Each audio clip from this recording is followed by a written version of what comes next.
support USO volunteers. This is your training video. I'm going to go super fast on this, okay, so that we don't take up too much of your day. I'm hoping to keep it under 15 minutes, so listen fast.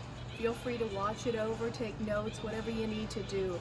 But I figured this is the way I can get the rest of you guys trained that wasn't able to physically be here, and also maybe just keep for your reference too. Everything is going to be documented, everything's going to be written down. You're going to come into a new checklist per shift.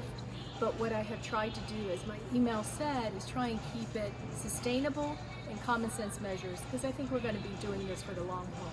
So you're going to follow my finger a lot, starting with the iPad here, signing in. Our guests are going to be signing in just as they always have done. You'll notice next to it is the sneeze guard we have to implement. Not altogether a bad thing, we'll just keep that up because it keeps the breath looking better too. Follow me around.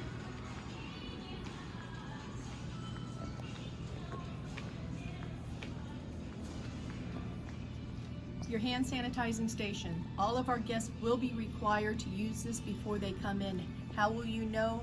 It's probably because you're going to ask them. Because moving forward, as you can see, we're only going to allow 6 guests to come in. It is marked for you.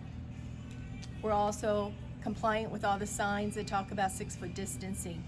When you come back as a volunteer, moving forward, we will keep this door shut. Part of the reason is, unfortunately, because of the number of guests we're allowed to have, we are not going to be opening for retirees. It's going to be for active duty, Guard, Reserve, and their family until further notice. We are not the only one. Most centers are doing this just so we can take care of the ones that are the lowest income, the neediest, and quite frankly, when it's active duty, Guard, and Reserve, they're traveling on orders, so they're not on vacation. So it's a tough call to make, but I felt like this is okay for a while just so we can take care of our youngest members. So to back you up on that, there is signage up. If anybody has a pushback, if somebody is not happy as a retiree, and I think you'll find 99.9% of the retirees will understand. And if they don't, just tell them to call me. Once again, it's not your battle. So signs are up, ready to go. This door will stay shut during duty hours. You will welcome our guests because you're going to make sure they are active duty, Guard, Reserve, and their family only. Come on in. I've removed a few of the chairs, as you can see. I left this here because some of the volunteers like the high back, some like the low sitting chairs. It's entirely up to you. Distance-wise, we can have 2 volunteers here on shift, not a problem. Gonna come into the kitchen here. Oh, excuse me, let's take a trip back. While we're here, I have sanitizing ready to go. I have masks for our volunteers who forget their masks. I have masks also in this area that will stay stocked. This is a mask, the disposable ones for our guests. If you guys like the disposable ones better, feel free to use it. I don't care. These are the cloth ones. These are very comfortable. These are for our volunteers. When you take one, obviously it's cloth, it's yours. They're not disposable. You can wash them again and keep using them. You are more than welcome to bring your own masks, of course. I think by this time we all have a collection of masks that we like to rotate out. Volunteers will unfortunately, per USO, have to wear masks while on duty. I understand that's a long 4 hours wearing a mask. If we do not have a guest in here, you can take off the mask, take a breather, relax. But as long as there is a guest in here, we do have to wear masks. That includes myself. Come this way over here. And you're gonna see moving forward, this is just gonna probably be the way it is for at least the next 6 months. We are going to allow our guests into the kitchen, 1 guest at a time. They will have to glove up.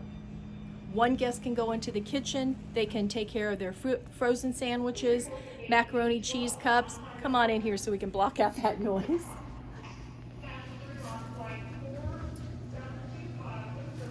It would be too hard for a volunteer to have to come in here every time a guest needs something. So that is the purpose of the gloves.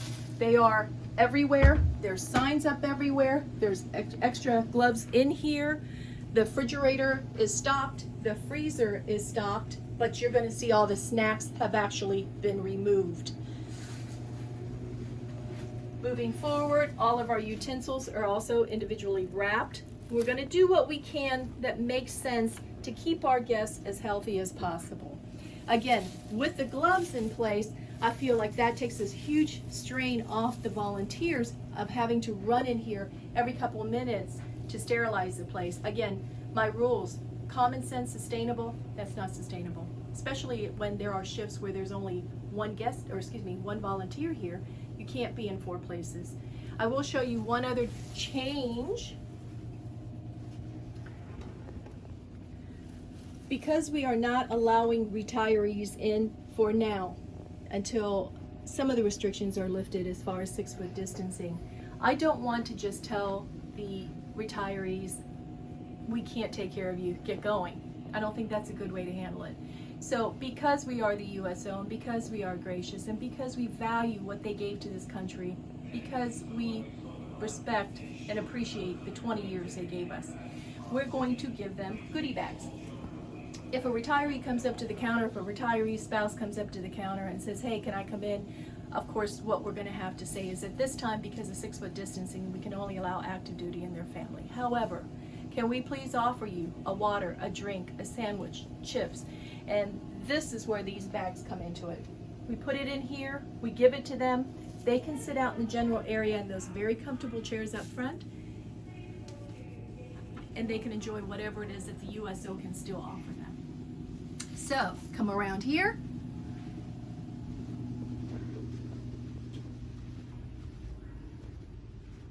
This area obviously has not changed much. I've removed some of the seating. I have put signs up. This room is capable of holding 4 guests. The couch is fine if there is a family of 2 or 3. I don't think that with them traveling together, it's a big deal if they sit next to each other. That's a common sense measure. Every volunteer is going to have to make some decisions moving forward. So this room is ready to go. As you can see behind me, all the snacks now will be back there. This is why I had to open up the kitchen area, because you guys literally cannot be in 3 places at once. As it is, I'm expecting you to be in 2 places at once, and that's enough.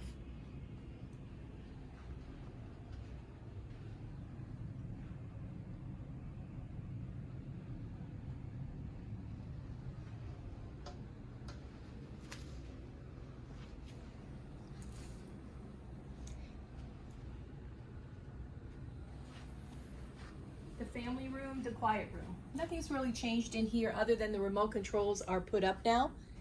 We can put on the TV, we will put on a channel that they want, but any changing of the channels will now officially be done by the volunteers. The center chair is a no bueno. We have to establish that 6-foot distancing. You will see the books and the toys are gone from the kids' room. We did that to protect the kids, the youngest ones most of all. Moving forward, we will have goodie bags. These are bags that's filled with toys for them to play with here and take with them. I don't think that's a bad idea, and probably moving forward, we'll just keep it that way to protect the kids. Out of the way. Storage area, pretty much the same. We're going to have a wall unit here for all of our to-go products. And right now I'm just kind of reorganizing so we have a little bit of extra room. You'll notice, some of you, that the bins are very empty.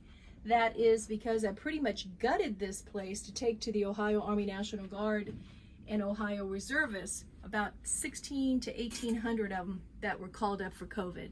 So rather than let it expire, we took it out all over Ohio, and it went to really great use. Those are the kids' bags that we are going to be giving away.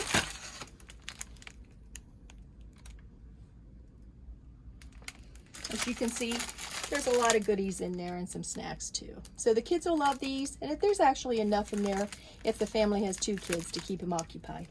It's age appropriate for anywhere between 2.5 to about 8 years old. So there were certain things that we had some discussions on that were we going to put away, not put away. I'm going to continue to keep the books. Those are grab one and take it with you kind of thing. I think there's plenty of hand sanitizer in here. I'll even keep the magazines here. We cannot protect everybody from everything. This is an international airport. Most people will have their own hand sanitizers. Most of our guests will have masks. Some might not. If not, and they want some, of course I showed you where the guest masks are. We can't protect them from everything. That's just how it is when people are traveling internationally. So a lot of these things that I'm pointing to, the magazines and the books, if they don't want to touch it, they don't have to. But for the ones that do want to take something with them, I want it to be available. So a lot more I'm going to be asking from the volunteers. I know that for the next several months, it's going to be a little unsettling. There's going to be incidences that happen. We've already had some incidences where some of the guests were not happy as retirees being told they couldn't come in. There's been other incidences where somebody was obviously very sick, coughing, flushed, and told they couldn't come into a center that got very ugly and heated. So I'd like to think that none of our guests would behave that way, but we live in a world where a lot of people are very stressed right now. Be kind, be generous, do what you can to make their flights a little bit easier, as we've always done. Never just say no, back it up with, but can I give you something to take? And know that when I am not here, you as the volunteer, you have the right to not allow somebody to come in because of the reasons I've stated. And if it becomes heated, if it becomes ugly, please call me right away. I'll keep the phone very close. The first several weeks, you will see me in and out a lot, trying to make sure that I can diffuse any situation that comes up or perhaps answer some questions. So this is what we have right now. That's the quick and dirty of it. And if any of you have any questions still, because I'm sure I've forgotten something. Where is something? Where did I hide it on you guys this time? Why did I move this? Feel free to call. All of you have my number. You know I'm always accessible. And I think that's it. I'm going to let you guys go. Again, call me, any questions. Please get on the schedule. There's a lot of holes in the schedule right now where there's an opener and a closer, but nobody in the middle. For those of you who have some flexibility, who are working from home during the COVID crisis, please take those middle shifts so that we don't have gaps or time periods when we have to be closed. Part of the reason that I'm doing this soft opening on the 24th is because the military stop movement is probably going to end at the end of June. So what that means is July 1st, we're going to see a lot of our active duty Guard Reserve starting to deploy, come home, start a lot of movement. So let's be ready to take care of them and love on them. So that's part of the push here. Not all centers are open. Not all centers are opening on the 24th. Most are not into July. We are the exception, but I think we can handle it. So be safe. Can't wait to see you all. I'm super excited to be opening again, and I will talk to you all soon. Thank you.